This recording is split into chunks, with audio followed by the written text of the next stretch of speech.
Hey y'all, this season we're teaming up with our friends at Written Word Media. Self publishing can be a solitary gig, but book marketing doesn't have to be, even if you love it like April does. Written Word supports indie authors with email promos and ad services that actually work. Whether you're launching a new release or trying to breathe some life into a backlist title, they've got tools and real humans to help. We've met them, we really have, to help you reach the readers who are looking for books like yours. They can also help you grow your newsletter and find brand new readers. Both Jen and I have used their services and we're huge fans. So head on over to writtenwordmedia.com and let them help you shine a light on your book. Shine a light. Hey, everybody, and welcome to the Tough Love Publishing Podcast. I'm April Almoon, and today I have my lovely co-host, Jen LaSalle, and a special guest, Ferol from Written Word Media. Hi, guys. Hi, how you doing? Awesome. How are you? Good. I'm just spectacular. Every day is better than the one before it. Oh, wow. That was like big. I love it. Like that was like life coach level of good right there. I will take your word for it, but I believe it. So today, Ferol is going to give us a scoop on how to run a successful book promo and some of the issues he sees about why promos are not always as successful as we'd like them to be. But before we get into that, we are going to do our personal updates for the week. Jen, why don't you go first this week? I'm vibing, man. I go on vacation tomorrow, and we are headed to Kentucky to taste bourbon for 5 days and go to the Louisville Slugger Museum and just have some family and sometimes adult fun. So I'm ready. I'm ready to rock. So if we need anything for the next 5 days, no, we don't. I will be drunk. Good to know. We do. What about you, Ferol? We do have scheduled help for the children, just for the record, because I don't want anyone. That's amazing. I love that. I had no doubts that you would be responsibly taking care of all parties. So Yes. No worries there. Yeah, it's summertime. So our update, we as a family just got back from being out west in Yosemite and Sequoia National Park. So we have this like plan as a family, not that original. Lots of people have it, to visit like every national park in America. So we're able to get 3 of them done in this trip. It was super amazing. So that's part of the reason why I'm so emphatic. I'm riding high. I'm just back from vacation. I'm feeling rested and happy and ready to rock. Cool. That'll be me next week. And meanwhile, I'm the only schmo over here with no vacation plans because I'm remodeling my kitchen. You're like, I am not on vacation, but I am in an Airbnb. How did I manage Yes. that? Yes. I mean, it does have a pool. So, props to that. The kids are having fun, but my cabinets are going in today. So that is my update. I get to move back in Saturday because all the dust will be done. The construction clean will be done. And then it's just like finishing touches and the kitchen's done. Super awesome. Very and I excited. saw the cabinets and they're very pretty and I'm very excited about pretty. Yes, I am too. I am too. And the contractor didn't murder me when I told him I wanted him to change the layout 2 days ago. So it's fine. Well, that's good. That's real nice when they don't murder you. Let's get started because that's a whole other conversation that we don't want to have today. Why ever not? Okay. I don't know. Yeah. Why don't we start? Ferol, tell us a little bit about Written Word Media, just in case there's someone in the author world that hasn't heard of it yet. Yeah, sure. So Written Word Media is a media company in that we have lots of different brands, and our primary focus is selling marketing services to authors. So Written Word Media has 2 sides to it. One is authors. So we've worked with about 45,000 authors, most of whom are independent authors, but we work with published authors and traditional authors and everybody in between. And then on the other side is readers. We have about 1.5 million readers on our media platforms. And the service helps authors access those readers through a variety of different services, primarily email promos, which I think we'll talk a lot about today, but we have a bunch of other services as well, all geared at really one goal, which is connecting authors with readers. Awesome. Yeah. And for the record, I have used Written Word Media services multiple times. I'm a big fan, and that is one of the reasons that I wanted you on today, because I feel like this is a really crucial tool that a lot of authors are not either aware of or they know how to use. And so I just wanted to make more people aware of this. I'm very excited you're here. Yeah, well, I appreciate that. It's fun to be here, and Yeah, appreciate the kind words. of course.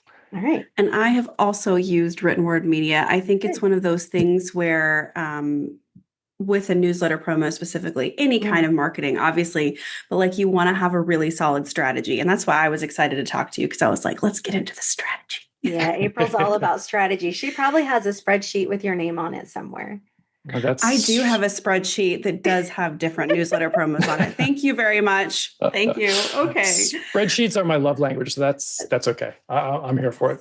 We can't talk about it today, but Notion is Score my one new for love Team language. April. Yeah, I know, because she's all about spreadsheets, and I'm like Notion, and it's our ongoing battle. And maybe one day we'll have a debate over spreadsheets or Notion. There's room for us to love both. It's fine. Fair enough. So, okay. So for somebody who is new to promos or even intermediate or experienced with promos, which do you think is better? 99 cents, free? Is there a different strategy that you see that does really well?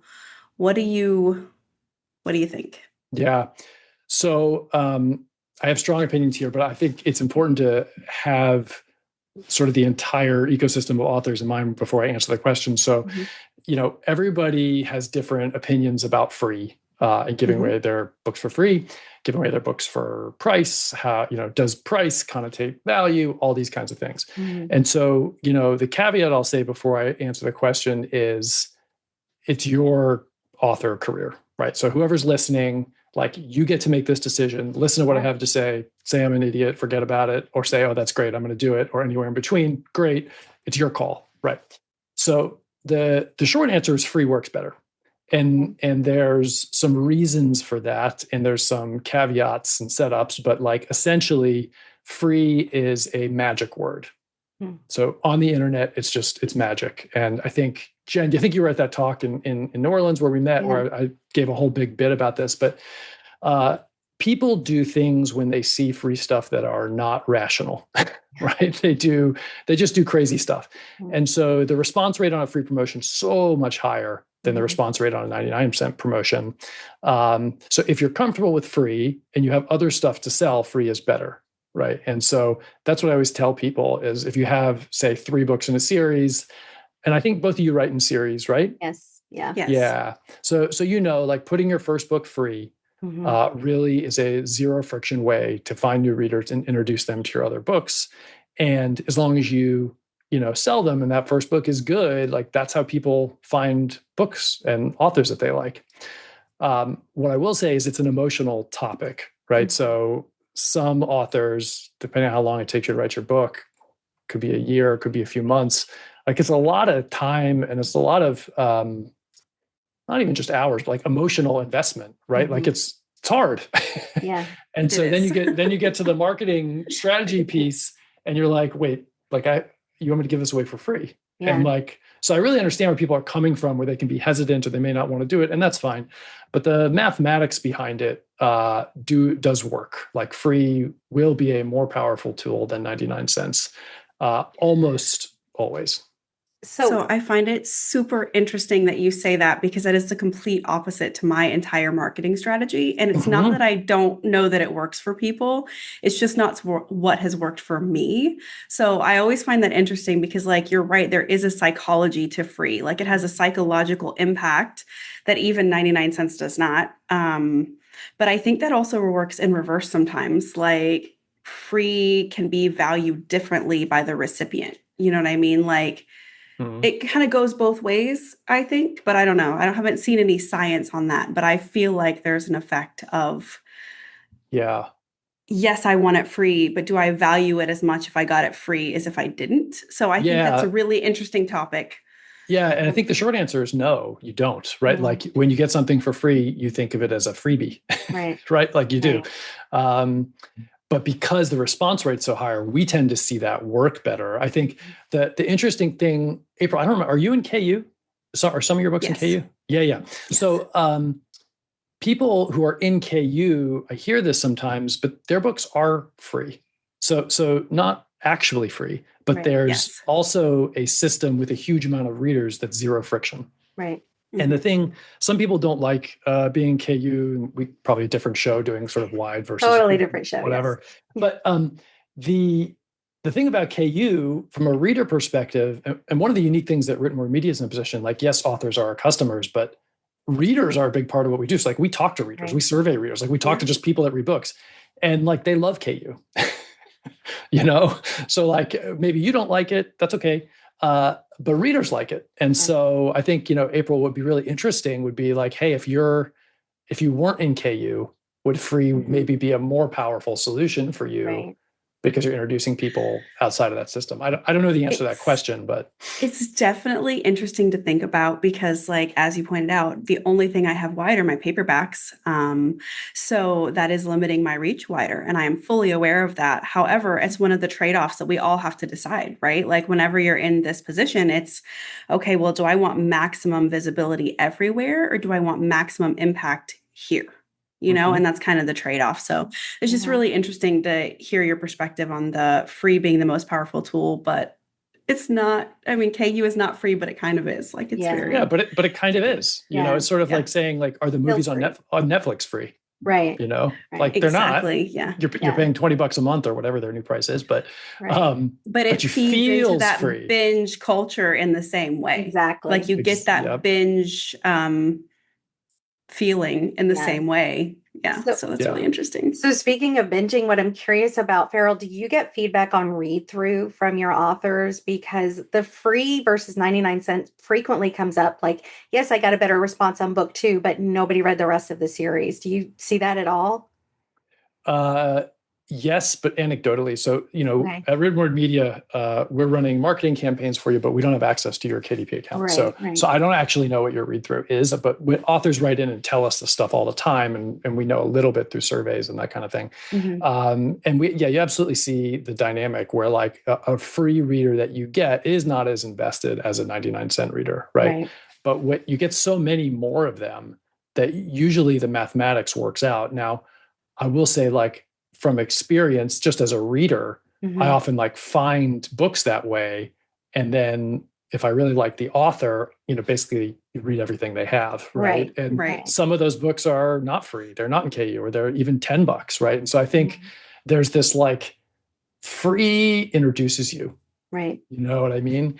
And so you have to use it very strategically. I like that word, April, you said strategy at the beginning. And you shouldn't make everything free, obviously, but as a sort of way to get people involved, it's really great. And the last point I'll make is, books is an industry unlike any other. So like in every neighborhood, pretty much in America, there's a building, made out of concrete that is dedicated to giving free books away. And it's called a library. Right. And like, and people walk and we in there. do love libraries. So libraries. It's a whole other topic of conversation. It's a whole other topic, but like even, Iron Flame or like the most popular books, like somebody will walk into a library and walk out with that book and pay $0. Right. And so unlike a lot of other industries, like if you reject free entirely, or you reject KU, which is like, I'd call almost free, then like you are swimming upstream because there's, for better or worse, this thing in the book industry called a library, and everybody grew up and the first books they probably got, were free, and all you have to do is write your name. Yes. Right. So I think sometimes people forget that with like, oh, I don't want to give it away for free. And I'm like, well, the readers of the world go to libraries, and libraries are free. Right. Yeah, that's a good point. Yeah. So free promos, 99-cent promos, which ones have you seen that have been least successful, and some feedback on maybe why that's happened? Regardless of the price point, just like what do you see that hurts promos? Yeah, exactly. So I'll say, like at Written Word Media, we talk about the deal with the reader, and every author, every book, whether you explicitly say it or not, there's a deal that you make with the reader, and the deal goes something like this, right? Here's my cover, here's my title and my blurb. I'm telling you what you're going to get, and then when they read the book, they have to get it, right? And so, and you kind of laugh because it sounds silly when I say it that way, but that is the truth. So essentially your cover and your blurb and your title have to communicate genre. Mm-hmm. And if they don't, then a lot of times the promos aren't successful, and we'll get readers that write in and they'll be like, hey, that book wasn't, like I'll give you a made up example, but like you think about romantic comedy or something like that, where it's usually an illustrated cover, Mm-hmm. light pastel colors, Mm-hmm. maybe there's a pun in the title, whatever. And if you pick up that book and then in the book, it's like a psychological thriller with really Right. dark themes Right. and all kinds of bad stuff happening, like that's where bad reviews come from. That's when people, they email us and they're like, hey, that book wasn't the right genre and we have to apologize. So I think really the thing that authors make a mistake, and mostly it's early authors. We're very fortunate. We have a lot of really successful authors who know what they're doing, is when you break that deal with the reader. Right. Right. And that's when promos tend not to work. And it's actually pretty easy to keep that deal, regardless of what the book is about, but you do have to match those things. You don't actually know this, but we had a conversation. One of the earlier episodes was exactly about like, oh, really? Books. Yeah. And it was about mismatches in cover and title, or what's outside the book versus what's inside the book, and why that uniformity is so important, not just for a reader, but to authors. And I was not laughing because I didn't agree with you about the deal with the reader. I was laughing because when I was trying to decide what to title my books, like I picked a convention, so it's always fated to the, and then like wolf something, right, for this first series. And I was like, okay, how many things can I convey to the readers in as few words as possible? And like, that's how I ended up like crafting all of the titles. Is I was like, okay, so fated to the wolf prince, I have got fated mates, I've got wolf shifters, and I've got royalty trope in literally like 5 words. So I was trying to convey as much as possible on purpose with the titles, right? And so I was laughing because like, yes, absolutely, it needs to match outside inside so that they're not going to be mad.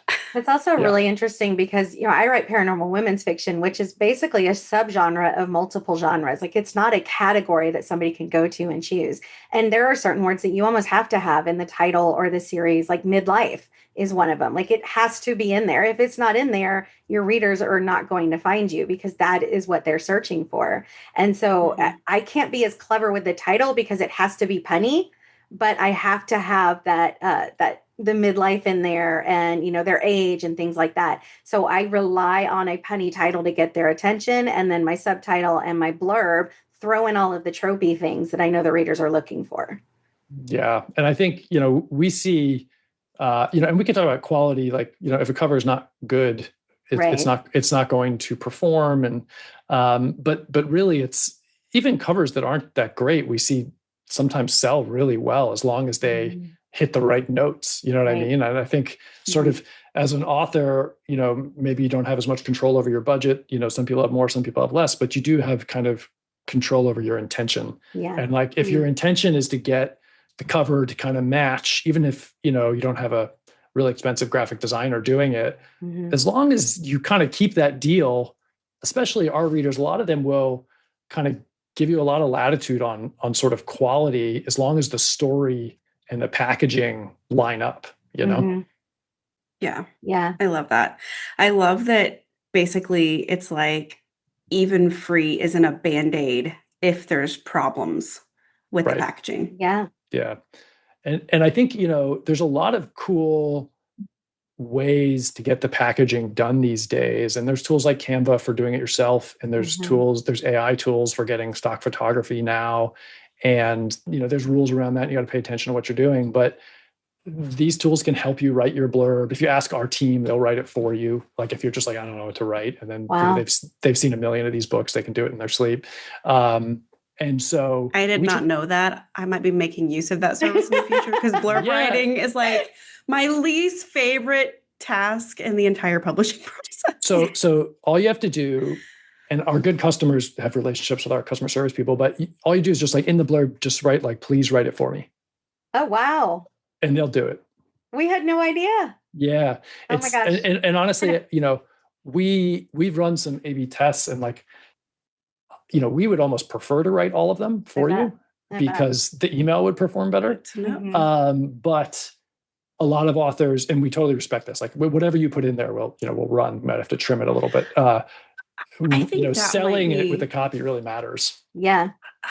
I have not booked a promo in at least a couple of months, so I don't know if this has changed recently, but like that might be a missed opportunity, Ferol. I literally didn't know that was an option. If you would like to Yeah. write them all, buddy, Yeah, put a right. checkbox. Well, and Let us write it for you. Check. and if you think about it, like the blurb on your sales page is different from what you want to put in an email Mhm. that they're going to read very quickly. And I always struggle with that. I always like I have to come up with something like shorter and snappier with It's however even many shorter. words. Yeah. Yeah, yeah. Oh my gosh. So you're just doing that for me from now on. I'm so thrilled. That's great. Yeah. And like, Me too. we tell that to people. It's also like, when you're writing those blurbs, you want to hit the benefit of the book, Mhm. right? And not just the features. And a lot of times you ask about like, what do we see that's unsuccessful? Sometimes when people write a blurb, that's like what the book is about. Mhm. And that's like, those are the features, right? But the benefits is how the book makes you feel, right? Yeah. And like how, are you excited? Are you happy? Are you relaxed? Whatever. Gosh. You know your book better than I do, but you have to hit the benefits of like, how is reading this book going to Right. make my life better? And there's all these new variables when you're running a promo. Like even if you know that your sales page is intact, you're incorporating new variables when you run a promo that might affect its success.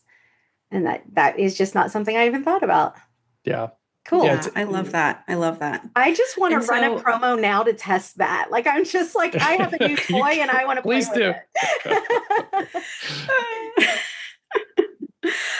Yeah, I don't blame you. I'm like, oh, you're going to do it for me? Okay, yes. Yeah, okay. Okay, so you're kind of already heading there, but what do you see that makes most promos the most successful? Like, and I'm not talking about, I don't know. I don't want to say garden variety decent. I'm going to say, like, what are your top performers typically have that maybe the less successful books or promos do not? Is that a greater strategy involved, or is that truly what they're seeing inside the newsletter that makes the biggest difference, do you think? Yeah, that's a really great and insightful question, right? And the short answer is both, but I think we can take it one by one. Like what's happening outside of your promo is super important. Like your author brand and how strong that is. One of the biggest variables we see for success is how much content you have. So we have a few authors who promote with us who, I've known for just so long, and they have 19, 20, 21 books in their series. And they do amazing. They buy it as often as they can, way more than I recommend. And they do that because just getting one free reader is so valuable, because if they read 20 books, like that's so much revenue for them. So I think, the more prolific you are, those authors tend to buy with us more, right? Because it works better. So that's kind of like, and then like if your brand and your mailing list and all those things, if your back matter sort of, puts out to that, that tends to work really well too, right? So that those are kind of the things outside of the promo. And then within the promo, it's really the things we talked about. Like there isn't that much. Like there's your little thumbnail of your book, which, most people are looking at that on your phone. So if like you pick up your phone, you look at a book cover on your phone, it's like maybe an inch by a half an inch rectangle. Like it's really small. Yeah. Right. And then there's the title. And I think, it was really interesting, April, to hear you talking about how you craft your titles, because I think that's sometimes overlooked. People just don't pay as much attention, but that's your marketing headline for the story. Right. And then it's your blurb. And so it's really three components. It's like your headline, your book, your blurb. That's all we have. And then there's a buy button. And the pricing we already talked about layered on top of that. But I think like the most successful promos have a cover that's going to work at a really small form factor, right? Even sometimes on black and white on that Kindle browsing thing that you've got. And they have a headline or like a book title that really communicates what the book is about and makes me want to click it. I just read this book. This is a little bit off subject, but I literally picked it just because of the title, and it was called "I'm Starting to Worry About This Black Box of Doom." That's That's a good title. It's a great That's That's intriguing. It is. Yeah. And the book was pretty good, but it was like, the title got me. Uh-huh. And I think spending time and effort with your writing partners, your ChatGPT partners, or just yourself, brainstorming what the title should be, I don't think that's something that should be overlooked or done at the last minute. Yeah, strongly agree. We put a lot of thought. I put a lot of thought into my titles. I know April does too. Mm-hmm. But you mentioned back matter, and that is also off topic. And I've talked about this a little bit before, but I always talk about the reader journey and how important it is that you guide them to their next step the second that they finish your book. Yep. And that is like really crucial information that a lot of people forget. Like they just assume the person's going to find book 2 after book 1. That is not always the case because there's a million shiny objects popping up on our screen at any given time that will divert us from that. And we forget about things. So make sure that you are putting the link to your next book as almost the very first thing at the end of your first book so that your reader can just click and continue to binge. You want them up all night.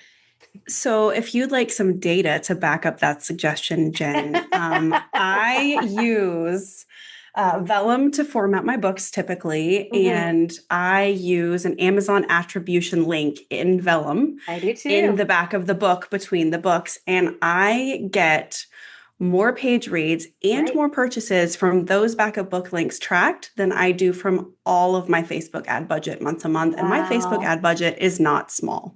Yeah. That's really interesting. Yeah. Yeah. Because I tracked it and I eventually stopped because I originally put those tracking links in there just to know if anyone was actually clicking it. Because if they're just going to click the little Amazon auto button, then why waste my time generating a link? Like I'm always looking for efficiency. So I put that in to test it. And I was absolutely floored by the sheer quantity of reads and stuff that come from that one link in the back of the book. Yeah. It's really crazy. I mean, also, a lot of people, and this happens a little bit less now, write in and they'll be like, oh, well, nobody, and I get this on comments when I do talks and stuff, like nobody clicks on that. Kindle browser kind of really stinks. And like when you click on it, it doesn't really work. And like, that's true. It isn't good, but it does kind of work. But it's not nothing. It's not nothing. And then, we've done surveys and 75% of our readers have read a book on a full color device like a phone or a tablet. So I think people think about this Kindle, and I love my Kindle. That's like how I read. But you go on an airplane, look, and like people are reading on iPads, they're reading on tablets, and those links at the end of your books, they work great on those devices, like really smooth user experience. So it's definitely not something to overlook.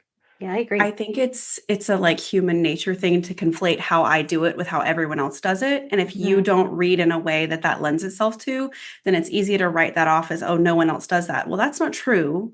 You only make up 1% of the reading population. And there's a whole world of different lifestyles out there and different favorite reading methods. So And frankly, one of the benefits of being an indie author and being able to format your own books is that you can change up what's in the back matter periodically. Totally. So if you want to run tests, like I literally, at one point when my new book came out, I wanted to focus on reviews over sales because the next book was on pre-order. So I put that link first. And then after a while, I shifted it around because I could. And I was, reaching a comfortable number of reviews and I wanted to make sure I was getting pre-orders. And I can see a direct correlation between the change in back matter and the change in what changes in either my sales or my pre-orders or reviews. Yeah. That's awesome. Okay. So next question, rapid fire. Just rapid fire. Not rapid at all. It's so not rapid fire. We can do a lightning round if you want. I was just being sarcastic. I'm sorry. It gets away from me sometimes. So you already mentioned frequency with newsletters a few minutes ago, but my question is, like, I'm an evergreen marketer, which means I'm always pushing my books year round. Does not matter what season it is. I'm always like looking for my next reader. So for someone like me, who is an evergreen marketer, how do you see newsletter promos fitting into that? Yeah, I think, the short answer is like, you should use every tool that you have that works, right? If a tool doesn't work, you should stop using it. But I think when you think about an evergreen marketer, you have a funnel, right? Which is book 1, I'm assuming, like authors click on some sort of advertisement, they go to book 1, and then they read through the rest of your stuff. Like that's more or less what you have going on, right? And so all a newsletter promo does is give you more on-ramps into that funnel. And so you can't run it every day, right? And we don't actually let people run it every day because we need time to refresh the audience, which we do aggressively. But it can spike activity, and that is still very, very valuable. And so one of the things that we see is in the old days, you'd run like one email promo, and that would spike the Amazon algorithm or the Apple algorithm, and that would give you a ton of juice. And that still happens. It's not as effective as it used to be. Now you need more stuff together, which is why we have a promo stacking product where you basically bolt a bunch of these promos together on one day to simulate a lot of effort on a short period of time. And that still works. So I think, saying you're either evergreen or, event-based marketing, I don't think that's the right way to think about it. I think you should do all of these things, and as long as they work, right? And we're big proponents of experimentation, and we have all kinds of authors. They have their favorite promos, and they have ones like, oh, that doesn't work for me. But then I talk to somebody else and like, that's all I buy, right? So it's just, everybody's got the stuff that works for them, and that's okay. But if you're somebody who wants like, evergreen marketing, I would experiment with adding, essentially spiking the ball a few times and seeing what that changes over time. And if it doesn't help, don't do it. But I think it's relatively low risk. I mean, our product is not, and other people sell the same thing as us. So I'm just saying newsletter promos in general, you buy them one time, right? It's not recurring. You don't have to remember to cancel. So it is relatively low risk. You are out the money that you pay, but we have a really, satisfaction guaranteed, and we stand behind our product. So it is really low risk for you as an author. And I would say, try it, see if it works. And I wouldn't put yourself in one of those camps, which is like, I'm either this kind of author or this kind of author. You can try lots of different things as long as the sort of soup that you're cooking, feeds your business. Yeah, I tend to use the promos because I'm not a quote unquote fast writer, but I release a book every 6 months. And so right around 3 months in between, that is when I like to run a promo so that I can get that spike in the algorithm and that boost and start to prepare people for the next book. That's one of my favorite things to do. Or just to spice up my backlist if I feel like it's gotten a little stagnant. That's the best thing. Yeah, I would say we have the authors that use us the most pretty much do backlist. So they will always promote their new release, but kind of like you said, Jen, they don't have a new release all that often. Even fast writers, maybe it's 5-6 books a year. And so they're primarily doing their backlist, but it always works. And part of the reason it always works is because we have fresh audience. So we spend a lot of money and a lot of time acquiring new readers. So pretty much if you've waited a month or 2 or 3, there's tens of thousands of new readers that we've acquired since you last promoted. And that's why the product continues to work. And it's not easy to do that. We spent a lot of effort. No, it's not easy to acquire constant new readers. Do tell us more. I know, right? Well, you can see our Facebook ad budget, I think, is pretty intense. But that is why the product works. And I think that's why we also tell people the ideal thing is promote every 90 days. Don't let a whole quarter go by without running a promotion. And our best customers, even though I tell them it's too much, promote every 30 days, which is the sort of most you can promote according to our policies. So that can work for certain folks. But we kind of say, 60 days, 90 days is going to give you a better bang for the buck. Yeah, that's good to know. That makes a lot of sense. Yeah. I mean, I imagine in addition to your constant acquiring of new readers and finding new readers and pulling people in, there's also a turnover of who picks up the newsletter on any given day, right? That's I right. imagine that some people probably only open it twice a week, but they get all the books in their genre that week or that day that they read it, and they read them all, and then they open the, you're probably getting a hodgepodge of who's opening the email from any given day of the week. So yeah. Very interesting way of looking at it. It's interesting. So I told you we went to Yosemite my mom lives nearby. So we took my mom with us, and she's a huge reader. She's retired, and she subscribed to our newsletter. Right. So and I'm sitting next to her on the airplane, and she gets the email, and I'm like, looking. What's she going to do? What's she going to do? Yeah, what's she going to do? Is she going to unsubscribe? Is she going to delete it? And she, she scrolls through the whole thing and then she stops. And then she scrolls, and she's looking at each book to see if that's something that she wants. And then eventually towards the end, she tapped. But it's like, that's the behavior of these power readers, right? They look at the whole email, right? That's their consideration set for the day. And they're probably only going to pick 1 or 2 or 3 books. Now we have so many of those that we get clicks for on every single book, but it's kind of like you said, like on that given day, that reader was looking at that book and had to be in the mood for that thing, right? Yeah. So there's sometimes where like, I want to read something lighthearted, and there's sometimes where like, I'm in the mood for something kind of gnarly and intense. Yeah. And, just really it's about hitting the right reader on the right day with the right product. Yeah. Yeah. For sure. Yeah, that makes a lot of sense. So from an author perspective, who do you think isn't ready to run a promo yet?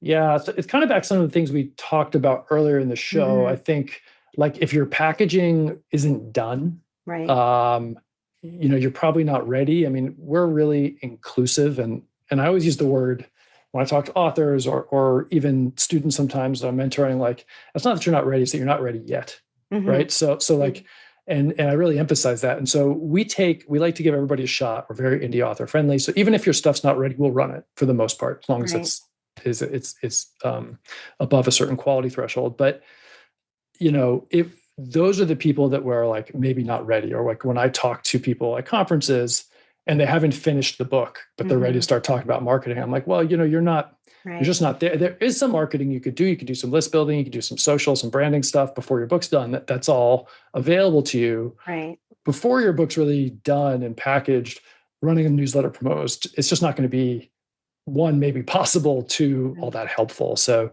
I always kind of coach people, hey, focus on that packaging, that deal with the reader, make sure that's really good, and then run your first newsletter promo. Do you have any data on like incomplete series versus complete series and whether that's more successful or least successful? When you say incomplete, you mean like an ongoing season? Like maybe I have 3 of 5 books out and I want to run a promo on book 1, but does that do well compared to someone else who maybe has all 5 books out? So 2 things there. One, the reader doesn't know or care until they get to 3. Yeah, but I'm saying, like, for them, until but maybe they're mad, but they read 3 books of yours, so they can't be that mad. Yeah. But I think, from the reader perspective, if there's 3 books out, like that's a 3-book series. Yeah. Right. It's not a 5-book series that's not finished. And so I think, the reader's like, oh, I'm going to read all 3 books. I mean, I've read series like that and I'm like, oh, I guess there's another book now. But okay, that is so interesting that you say that, because like my series is going to, the first series is going to end at 6 books, but I put up the next pre-order right before the current book comes out, right? So I don't put all 6 books up at once because timelines, and I'm not going to stress myself out like that. Right. Sure. So, but I get endless comments of people like, I'm so sad, book 5 is going to be the last book. And I'm like, nowhere did I say that. Yeah. Nowhere did I say that ever, because it's not. But that's not a bad comment. I think that's a good thing to get, because that shows you they're hungry for the next book. That's just going to be a pleasant surprise for them.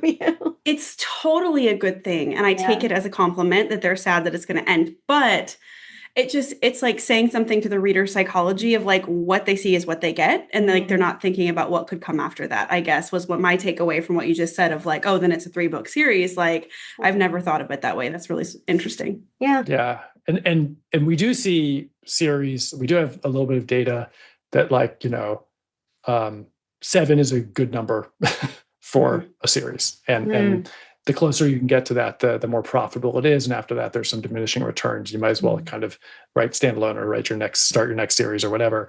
So we have a little bit of data on that. Stuff in series works better than stuff not in series. That's just, people take that as common knowledge, but it's really, television has changed that for us. People are used to an episodic long story arc and binging behavior. So, the same way I watch, a season of television, I want a whole series of books, right? And that's just what the reader expects and wants. And I know that's hard, so I don't say that lightly. To write 6 books is 6 times as hard as writing one, but it's more like 10 times as hard as writing one. You guys really would know is. better than I would, and the people listening probably know how hard it is. But I'm not trying to trivialize it, is what I'm saying. No.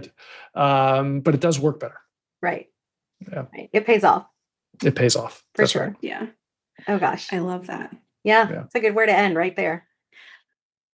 Oh, I was going to add a secret end question.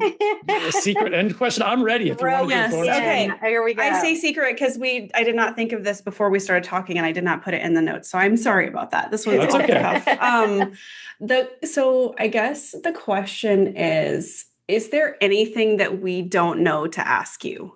Like, oh, fun. What should we be asking you that we're not asking you that would help somebody out there who's listening? Or us, because, we already didn't know about the whole we'll write it for you thing, which is obviously a game changer. I think, so that's a really good question. I think Written Word Media is almost 11 years old this year. And so that's, and for 8 or 9 years of our history, we've kind of sold the same thing. The last 2 years, we've added a lot of services and different things. And a common piece of feedback that we get lately is like, oh, I didn't know you did that. Right. Yeah. And we're working on how to fix that. But, talking to folks like you as part of that. And I think we see what's happening in the industry, and our whole reason for existing is to serve authors. And so things like building your list, like we have a product to help you build your mailing list, which I think is going to become increasingly important for authors who are sort of like in the AI age. Managing their own brand is going to be really important. So we have a tool for that. It's called Subscriber Surge Giveaways, but there's that. We do Facebook ads for you, which if you are super expert at Facebook ads, this is not going to help you, but it will do it for you, right? Like we have proprietary algorithms and people, and like we'll just do the whole thing for you, and you never have to log into Facebook ads interface ever again for the rest of your life. Even if you're good at it. That sounds pretty tempting, and I am a Facebook ads. I was going to say, even if you're good at it, if you just don't want to, yeah. And it was designed basically not to beat you at effectiveness, but to basically do it for you, right? And that's how it's set up.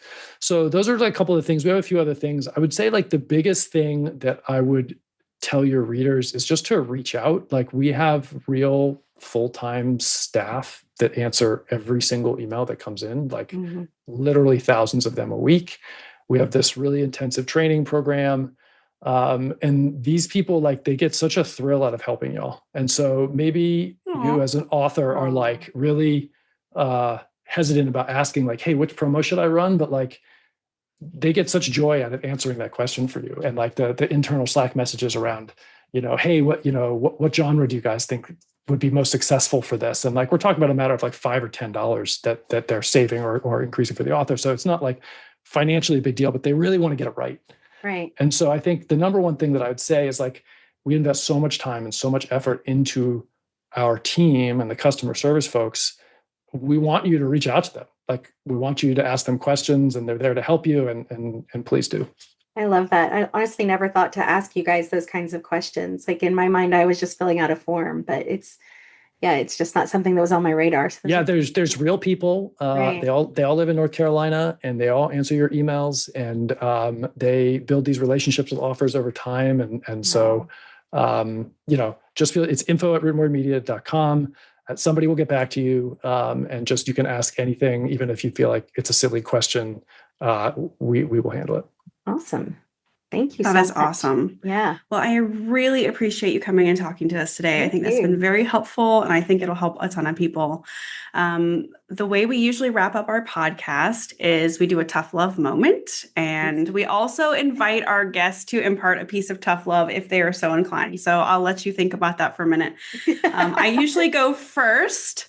So I think my favorite takeaway that I'm going to say is my tough love moment today is that free is a super tool, but it is not a Band-Aid for bad packaging. Like even at a price point of free, if it's not right to hit your target audience, it's still not going to give you the results you want.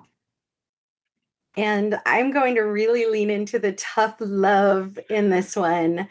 And I'm just going to remind some authors out there that if you are facing fears of visibility or success, that might be keeping you from running a promo, because maybe you think you want people to see your book or read your book, but you are facing an internal fear of like, what if they don't like it? Or what if it's not good enough? Or what if this fails?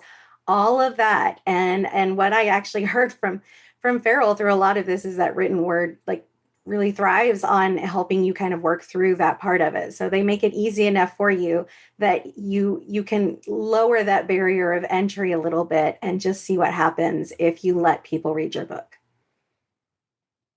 You guys this is great. I love this. This is like seeing the real tough love concept that from earlier in the year come to truth. I would say sometimes we switch and I'm the nice one, not always. Sometimes. I'm not sure I believe that. I think we should provide history. Are you the one who actually told us that we should have a podcast? I don't think it was me. It was Ferol. I was there. It was. You did. You said, credit. Wow, this should be a podcast. Right. I didn't coin the tough love. That other people were calling you that by the time That's right. That's right. Yeah. All right. What's yours, Ferol? What you got? So I would say, very similar to what Jen said. I think the courage to promote and market is sometimes like you get that feeling as a writer. And sometimes it's easy to be in your introvert bubble and not reach out. But I would say the hard thing to do and the thing that will help you to your goal is to reach out to your friends, reach out to us. Yeah. You can reach out to just about anybody, but don't go it alone. Yeah. And feel free to put any comments. Usually April is the one who does make sure you put comments in the thing. But if you have questions about any of the topics that we discussed today or questions for Ferol, let us know. And we can send them along, or just email info@writtenwordmedia.com. There you go. Did you see me work that in? Are you proud of me? That was really fluid. It's like you've been doing this. I am just really impressed you remembered the email address, because I am not going to lie, I did not remember the email address. All right. Well, thank you guys. And until next week. Bye, thank you so much for having me. It was great. Thank you so much for coming on, Ferol. Thanks, everybody. And before we go, I wanted to take a moment again to say thank you to our friends at Written Word Media for supporting Season 1 and this episode. If you're an indie author looking to reach more readers without losing your mind or your writing time, check out their email promos and ad services. They make book marketing feel doable. And if you're anything like me, you might even find it fun. Head to writtenwordmedia.com and take the next step in getting your book into the right reader's hands.